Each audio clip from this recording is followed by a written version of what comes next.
punto de finalizar allá en este país centroamericano. Por ello saludamos a esta hora al canciller de Ecuador, Ricardo Patiño, quien nos ofrece una visión acerca de diversos temas que han sido discutidos durante esos 3 días. Canciller, bienvenido a Telesur, ¿cómo está? Hola Tatiana, buenas tardes, un gusto de escucharla. Muchas gracias. Su país, Ecuador, otras naciones de la región han hecho un diagnóstico grave y muy detallado sobre el narcotráfico en el continente. Pero la OEA ha tomado una decisión sobre esas estrategias de lucha, aplazarlas en esa discusión para el 2016. ¿Qué queda de este debate? ¿Qué queda de ese diagnóstico? A ver, el diagnóstico es muy interesante. El problema es qué nueva estrategia vamos a seguir adelante. Y ciertamente es el primer momento de una discusión. Es difícil ponerse de acuerdo cuándo deberíamos de ya tener una nueva estrategia. Y ahora eso todavía se sigue discutiendo, todavía falta por acordar las partes finales de la resolución. Pero lo que es muy importante es que finalmente hayamos tomado la decisión de enfrentar esa discusión. No dejarla ahí, no seguir haciendo lo mismo que hemos estado haciendo sin resultados, porque esta es la realidad. Los resultados de la lucha contra las drogas no han sido satisfactorios. La demanda continúa, los problemas del narcotráfico cada vez son más grandes, cada vez tenemos más infiltración de las bandas de narcotraficantes en nuestros países, cada vez hay más muertos, y los muertos están en el sur. Además acá aparecen los carteles siempre tienen nombres sudamericanos, aunque los principales carteles tienen que estar en los países que son los mayores consumidores, en donde consumen el 90% de las drogas del mundo. Ahí tienen que estar los carteles porque ahí se liquida el producto, ahí se vende el producto. Pero bueno, los problemas son muy grandes. Además, el problema de las drogas no es solamente un problema del negocio de las drogas, es un problema social, es un problema de salud que tenemos que enfrentarlo. Y yo creo que eso no le dedicamos casi nada de tiempo ni de recursos. ¿Cuántos millones de dólares? Yo lo pienso para el Ecuador. Deben ser centenares de millones de dólares que usamos para el combate al tráfico de drogas. ¿Cuántos millones de dólares dedicamos, y también los otros países de América, cuántos millones de dólares dedicamos a la prevención del consumo, a la educación respecto a los efectos que tiene el uso, el consumo de drogas ilícitas? De tal manera que hay mucho que hacer.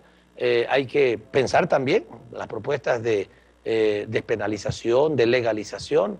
Hay que romper el esquema anterior, hay que patear el tablero y resolver otra estrategia y pensándola bien para que esta sí dé resultado. Canciller, palabras textuales suyas, ni un solo país ni una sola política podrán resolver el problema. ¿Se refería usted a Estados Unidos? Y al mismo preguntarle, ¿cuál fue la postura de Estados Unidos en el marco de este debate allí en la Asamblea de la OEA? Bueno, la verdad es que la posición de ellos es una posición, a pesar de que en su país hay cambios y hay decisiones nuevas respecto a estos temas en algunos estados, sin embargo, acá es una posición muy conservadora, ¿no?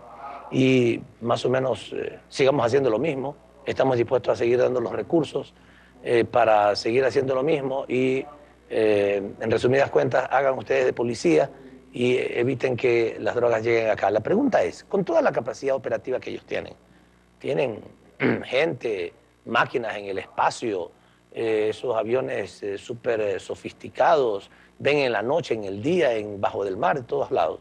¿Cómo entran tanta droga? ¿Cómo entra tanta droga a los Estados Unidos? Hay que pensar seriamente en eso. ¿Cómo es posible que allá, un país, no solo Estados Unidos, también los países europeos, que son los mayores consumidores, cómo es posible que entre tanta droga, que se permita el lavado, porque se lo permite? Sabemos que legalmente no, pero ¿cómo se permite finalmente el lavado del dinero del narcotráfico, del dinero de la venta de armas? Porque el narcotráfico no funciona con pistolas de agua, funciona con armas y muy sofisticadas, con equipos muy sofisticados de movilización, de comunicación, etc. Y lamentablemente, en sus narices, las cosas no se logran solucionar, no logran encontrar una salida de ese problema. No queremos decir que es culpa de los Estados Unidos. Lo que queda claro es que la estrategia que tiene que usarse tiene que ser necesariamente otra y también utilizar los recursos y las capacidades que tenemos respecto a ese gravísimo tema. Frente a esta situación, han dicho distintas organizaciones sociales, incluso algunas que llegaron allí hasta la antigua Guatemala, que ya no solamente basta que nuestras naciones hablen abiertamente del tema, que deje de ser un tabú, como ha quedado en evidencia. ¿Qué pueden hacer fuera de la OEA estos países, incluso también la parte del ALBA, ante esta compleja red que es el tráfico de drogas antes de llegar a este 2016? Estamos hablando de 3 años más. Bueno, la idea no es dejar de discutir el tema y bueno, yo no he sabido que se vaya a resolver algo para el 2016. Lo que estamos discutiendo, ahora tendré que volver a la sala del plenario, es que la discusión se haga inmediatamente. O sea, no es que se queden las cosas para después, sino que se hagan las discusiones ahora mismo. Y tiene que hacerse también con la sociedad civil. Evidentemente las organizaciones sociales, los representantes de la sociedad civil tienen demasiado que decir, mucho que decir. No podemos quedarnos. Si nos quedamos solamente en la discusión entre las autoridades oficiales, digamos, gubernamentales, o entre las personas que utilizan, que tienen los recursos para la lucha contra las drogas, cuidado que ahí pueden funcionar otro tipo de intereses. Lastimosamente, cuando se crean determinadas instituciones, determinados organismos, determinadas políticas, nacen con ellas entidades y personas que después no quieren dejar eso, porque por alguna razón tienen intereses, reciben beneficios por lo que están haciendo, y es posible que tengamos muchos obstáculos para encontrar otra estrategia. Los que actualmente, las personas, las instituciones que actualmente están desarrollando la estrategia, seguramente no van a querer cambiarla. Posiblemente algunos sí, pero otros no. Y no siempre será esa limitación en pensar en otra estrategia solamente por razones intelectuales, conceptuales, por el análisis que se haga, sino que desgraciadamente en muchos casos habrá intereses que estén de por medio. Intereses de personas que pueden estar aprovechando, por ejemplo, el hecho de que tienen que comprar determinados armas, equipos, etcétera, y que si la estrategia es otra, que no implica eso, pues van a dejar de tener esos beneficios. Ahí hay negocios, hay corrupción también.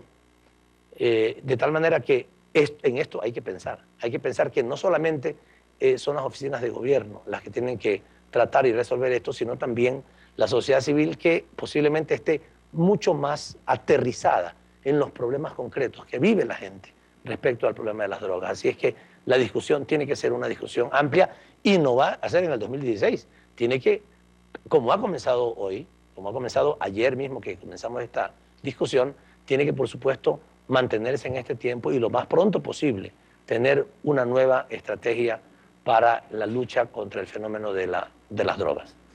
Para cambiar a otro tema, canciller, una última inquietud frente a este asunto que sin duda es muy complejo y a veces resulta difícil de entender, pero usted ha planteado un hecho que pues es muy importante, el tema del lavado de dinero y la economía ilegal versus el hecho político. Debe haber mucha más fuerza política para tratar de acabar con esa economía ilegal, no importa golpeando grandes corporaciones, por ejemplo.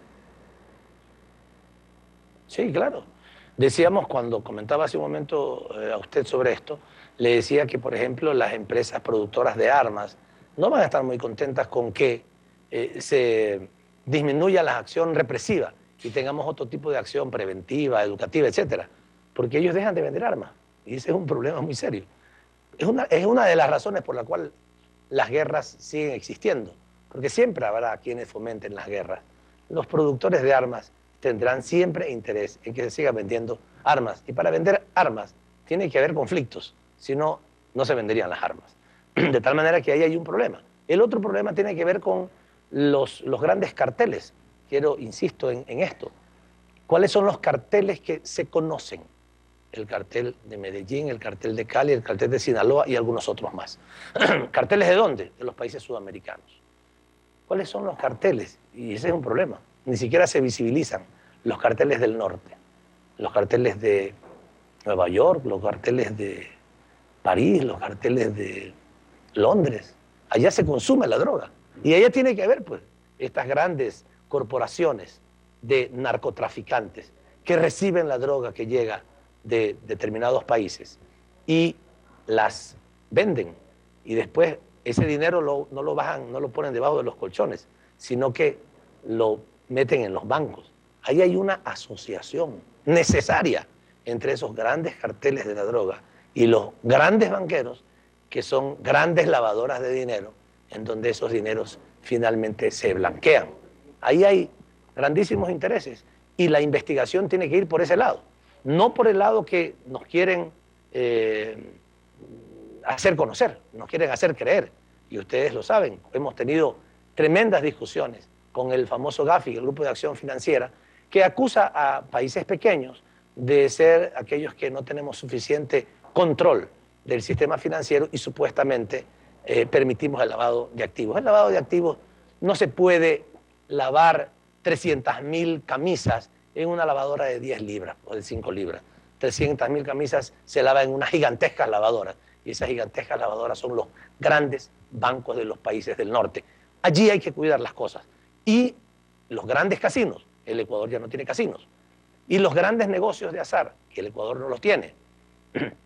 Y particularmente, es importante decirlo, allí, en estos grandes países en donde se consume mayoritariamente la droga, es en donde están los dineros del narcotráfico. Ahí se procesan, ahí se blanquean, ahí se lavan los dineros del narcotráfico. Y ya basta de seguir persiguiendo a los países pequeños, que no tenemos ninguna capacidad, en nuestros países no hay ninguna capacidad de lavar tanto dinero ilícito, y no solamente de la droga, de la trata de personas, de los juegos de azar, de los negocios ilícitos de armas. Todos esos negocios permiten tener recursos, permiten generar recursos, y esos recursos se lavan allá. Así es que hay que poner la mirada en donde hay que ponerla, no estar tergiversando, manipulando la información para tratar de afectar a algunos países cuyas políticas económicas o cuya política internacional a los grandes países del norte no les interesa o no comparten con nosotros. Canciller, otro asunto que veíamos cómo marcaba parte de la agenda de la OEA allí en Guatemala es la reforma de la CIDH. Se reunían ustedes al interior de los cancilleres del ALBA y cuestionaban la parcialización de la CIDH, la Comisión Interamericana de Derechos Humanos, con respecto a dos temas: a la parcialización frente a los países progresistas y la prioridad que le da a unos temas de derechos humanos frente a otros temas de derechos humanos. ¿Qué eco tuvo allí en la OEA esta postura del ALBA? Bueno, esto fue tratado realmente no solamente entre los países del ALBA, lo tratamos entre un grupo de países que hemos estado participando en la conferencia de Estados Parte, que no somos solo los del ALBA, somos en la última ocasión hubo 20 países en Cochabamba y hubo 19 países en el Ecuador. De tal manera que estos temas son tratados de una manera más amplia. También nos hemos reunido con el ALBA, pero no solamente para este tema, sino, digamos, no solamente los países del ALBA, sino el conjunto de países. A ver, el eco que lo logramos en la Asamblea General extraordinaria que se produjo en Washington en marzo. Ahora hemos seguido dándole continuidad, dándole atención a este tema. Esta Asamblea General era una Asamblea General ordinaria que tenía otro tema central, que era el tema de las drogas. Por tanto, aquí no era posible encontrar un espacio para discutir esa problemática que ya la discutimos anteriormente. Habrá que encontrar otro momento, alguna otra asamblea extraordinaria o una próxima asamblea general en donde incluyamos este tema de las reformas a la CIDH como un tema principal. Sin embargo, quiero darle una buena noticia. Ayer, en la reunión que tuvimos de algunos de los países que le damos seguimiento a la conferencia de Estados Parte, avanzamos en relación a dos temas. Uno, el tema de la universalidad del sistema. Esto es, hablar con los países que no son Estados Parte, que no han ratificado la convención, para que lo hagan. Ya se definieron 4 países. Estos 4 países son Uruguay, Haití, México y Guatemala. Han ya acordado comenzar a trabajar para que de aquí hasta octubre hayan podido visitar a los 10 países que no han ratificado la convención para motivarlos, incentivarlos a que lo hagan. Incluso harán un foro internacional sobre las consecuencias de que el sistema no sea universal, o sea, que no estemos los 34 países. Por otro lado, respecto al cambio de sede, también ayer, además de Uruguay y Ecuador, que somos los 2 estados responsables de promover el análisis sobre todo lo que hay que hacer para lograr cambiar la sede desde Washington a algún estado parte. Ayer también resolvimos la incorporación de Costa Rica a esa comisión y nos hemos dado chance hasta septiembre para estudiar todos los obstáculos, todas las condiciones y los obstáculos que hay que vencer para finalmente plantear el cambio de la sede a un estado parte, que ojalá eso se haga por sentido común, por un mínimo de coherencia institucional. Una institución debe tener su sede en algún país que efectivamente haya ratificado esa convención, que haya firmado esa convención y no en cualquier otro estado como actualmente sucede. Estos temas fueron tratados con detenimiento ayer y ya hemos también dado pasos adicionales. No es difícil, no es fácil, perdón, lograr estos resultados, porque estamos hablando de 34 países, las posiciones políticas de los países no son las mismas, los compromisos que tienen algunos países con otros son difíciles de superar y por tanto las decisiones que se toman muchas veces requieren un mayor tiempo para lograr la madurez, la maduración de esas ideas y lograr los resultados finales. Pero estamos avanzando en estos temas, ojalá el criterio colectivo que estamos logrando y el consenso que esperamos lograr lo más amplio posible nos permita tener los resultados de las transformaciones en la CIDH que nos hacen falta de manera urgente en la organización. Recordarle a nuestra audiencia en América Latina y el mundo que la sede de la CIDH actualmente está en Estados Unidos y además Estados Unidos no ha firmado la Convención Interamericana de los Derechos Humanos. A esto en términos concretos se refiere el canciller Ricardo Patiño, que nos ofrece esta entrevista en exclusiva. Y frente al tema de los Estados Unidos, canciller, ¿tuvieron oportunidad de conversar sobre este tema, sobre esas reformas necesarias con la delegación estadounidense? No, la verdad es que no tuve oportunidad de conversarlo. El señor Kerry estuvo unos breves momentos acá y se retiró, de tal manera que ha sido muy difícil tratar los temas. Sin embargo, conocemos muy bien su posición, la posición que hasta ahora ellos han manifestado abiertamente en el foro de la OEA es, digamos, muy rígida, ¿no? Hay que mantener la situación de la comisión como está, funciona maravillosamente bien. Las relatorías como están también muy bien y lo que hay que hacer es conseguir un poco más de dinero para que funcionen, pero según ellos no es necesario prácticamente hacer cambios, así lo dijeron en resumidas cuentas, ¿no? En Washington y ahora también eso ha sido expresado en algunos espacios. Bueno, precisamente el secretario general de la OEA, José Miguel Insulza, el día en que se hacía el lanzamiento oficial allí en Antigua, en Guatemala, de esta asamblea número 43, hablaba de un balance anual y uno de los balances exitosos que planteaba era las reformas que se habían hecho a la Comisión Interamericana de Derechos Humanos y lo decía que había sido muy bueno porque había sido remozada. ¿A qué cree usted que se refería particularmente? Bueno, es que hay algunas cosas que se han hecho, pero yo sí discreparía con José Miguel Insulza de que grandes cambios se han producido. O sea, se han producido pequeños cambios. Mejorar el reglamento, que se tenga más cuidado, la comisión que tenga más cuidado para dictar las medidas cautelares, que no cometa tantos atropellos como comete permanentemente de no asegurar que la información que recibe sea verificada, una serie de cosas de esa naturaleza que se han planteado, pero realmente cambios profundos. Los más importantes no se han hecho todavía. Simplemente estamos comenzando en eso, pero los cambios profundos realmente no han sido hechos, así que en eso lamento discrepar con mi amigo José Miguel Insulza, pero la CIDH todavía tiene que dar esos cambios profundos, ojalá en muy poco tiempo, para que valga la pena seguir estando en la OEA, entre otras cosas, para que valga la pena seguir estando acá, porque este es uno de los organismos más importantes de la OEA, el Sistema Interamericano de los Derechos Humanos, o sea, como sistema y las instituciones que tiene. Pero si esas instituciones no cambian profundamente con los elementos que hemos ido entre los estados partes conversando, realmente no tendría mucho sentido seguir utilizando nuestro tiempo para estar en esta organización. Si logramos esos cambios, entonces valdría la pena hacerlo. Incluso no solamente hacerlo, financiar a la OEA, como deberíamos de hacerlo. pero siempre y cuando tenga el sentido que debe tener, que para el que fue inicialmente constituida y que finalmente en muchos casos no ha cumplido con ese objetivo, con ese fin. Canciller, a punto de finalizar, otro tema que también revisamos y lo teníamos en nuestra pantalla aquí en Telesur, en el servicio informativo, es la causa Malvinas. De nuevo se habló, diversas naciones de nuestro continente aplaudieron a esta decisión de Argentina de mantener el diálogo, pero veíamos a Canadá que, por ejemplo, planteaba que no era un tema que debía tocarse en la OEA. ¿Vemos una posición que se queda cada vez más distante? ¿O cómo observó usted este escenario? Bueno, afortunadamente la resolución sobre las Malvinas fue aprobada por aclamación.